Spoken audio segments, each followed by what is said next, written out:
যে আমি স্বপ্নটা দেখি সেই স্বপ্নের ডানাগুলো আসলেও মানে একটা ডানা যদি আমি হই তাহলে আরেকটা ডানাও। যখন আমার সবকিছু মনে হচ্ছিল কিছু বেঁচে থেকে কোনো অর্থ নাই, সেরকম সময় আসলে আমি মুশফিকাকে পাই। আপনারা দুজনেই ফিল্ম মেকার। ফিল্ম মেকিং আপনাদের দুজনেরই সম্পর্কটাকে এক হতে কি আরো সহজ করেছে? আমি ছবি বানাতে চাই, স্বপ্ন দেখে ছবি বানাতে চাই, কিন্তু আমি আসলে আমার স্বপ্ন একটা সময় গিয়ে আমি নিজে একটু হারিয়ে গেছিলাম। আমার মনে হয়েছিল যে আমি বোধহয় আর বানাতে চাই না, বানাতে পারবো না, ভালো লাগছে না। একই জিনিস হচ্ছে, বলা যায় যে আমি আসলে নিজে নিজে কি বলবে, এটা বলা হয় না, নেশিয়া বলে যে নিজে নিজে নিজেকে এক ধরনের মেরে ফেলার মতোই আমার হয়েছিল, যে আমি ভাল লাগতেছিল না কিছু। দেশ জুড়ে যে কোনো কেনাকাটায় 10,000 টাকার বেশি অফার, তাই পেমেন্ট মানেই বিকাশ। সেই মুহূর্তে যখন আমার সব কিছু মনে হচ্ছিল কিছু বেঁচে থেকে কোনো অর্থ নাই, সেরকম সময় আসলে আমি মুশফিকাকে পাই এবং আমাদের সব পরিচয় হয়। বলা যায় আমি এখন দ্বিতীয় জন্মে আছি, মানে ব্রেসোর কথা মতো ফিল্ম হ্যাজ 3 বার্থ 2 ডেথ।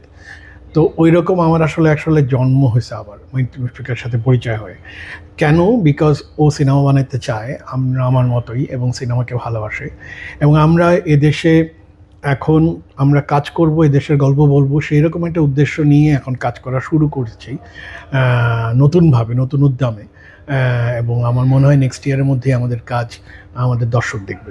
অবশ্যই সহজ করেছে, এখন গল্প বলাটা আরো সাবলীল মনে হয়, সহজ মনে হয়, কারণ যারা এই জগৎটাকে বোঝে না তাদের সাথে ওঠা বসা করা, বন্ধুত্ব রাখা বা সম্পর্কে থাকলে একটু ঝামেলা হয়ে যায় যে তারা আসলে আমাদের জগৎটাকে না বুঝেই অনেক রকম অনেক কিছু ধরে নেয়।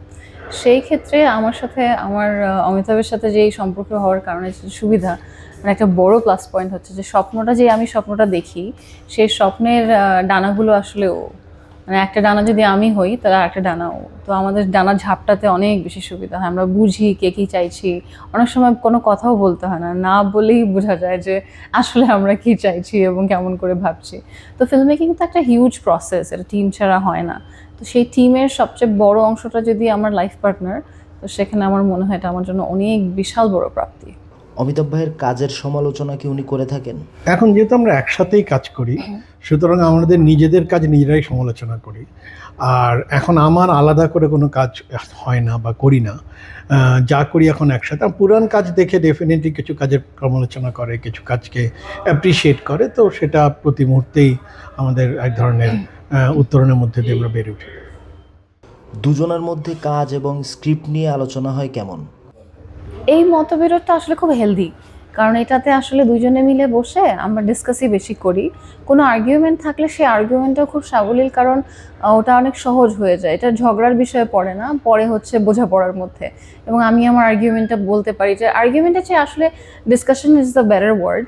তো এটা সহজে বলা যায় যে না তুমি এটা ভাবতে পারছো, বাট আমার এই কারণে আমি এটা ভেবে লিখেছি। তো it's a vice versa thing. তারপর সেখান থেকে আমরা সামনের দিকে যাই। অমিতাভ ভাইয়ের ভালো মন্দ দিকগুলা কি কি? ভালো লাগায় তো মানুষ হিসেবে অমিতাভ রেজা চৌধুরী চমৎকার একজন মানুষ, খুব মানবীয় একজন মানুষ। আর যেটা মন্দ লাগায় সেটা হচ্ছে উনি খুব খামখেয়ালি একটা মানুষ, কাজটা খুব পারফেকশন দিয়ে করতে পারে, কাজের বাইরে যে কোনো জিনিস, সেটা বাজার হাট হোক বা সংসার গোছানোর কাজ হোক, সে ব্যাপারে তার কোনো মানে চিন্তাই নাই যে আমার উপরে ছেড়ে দিতে পারলে বাঁচে। বাড়িতে যখন থাকেন তখন স্ক্রিপ্ট বা গল্প নিয়ে কতটুকু সময় আলোচনা করেন? যদি 24 ঘন্টার বেশি থাকতো তাহলে সেটাই হতো, মানে আমাদের এমনও হয়, মানে এটা শুনলে মনে হবে যে আসলে এটা হয় কিনা, মানে ঘুমের মাঝখানে হঠাৎ করে হয়তো 3টার সময় ঘুম ভেঙে গেছে, মনে হলো আচ্ছা শোনো এই জায়গাটা আমরা এরকম ভেবেছিলাম না, কালকে এটা মনে করে যেত আমাকে, আমি এটা এভাবে করতে চাই, এই শটটা দেখা খুব জরুরি। তো এরকম ডিসকাশনও আমাদের ঘটে। আপনাদের কি একসঙ্গে সিনেমা বানাতে দেখা যাবে? হ্যাঁ, সব কাজই এখন একসাথে করতেছি আমরা।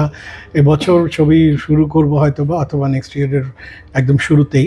এখন যে চিত্রনাট্য লিখছি সেটা আসলে একসাথে ছবিটা বানাবো বলে।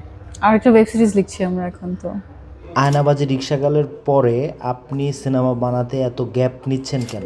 গ্যাপ হয়ে গেছে, এই গ্যাপটা আর হবে না, কিন্তু মাঝখানে কিন্তু আমি কাজ করেছি।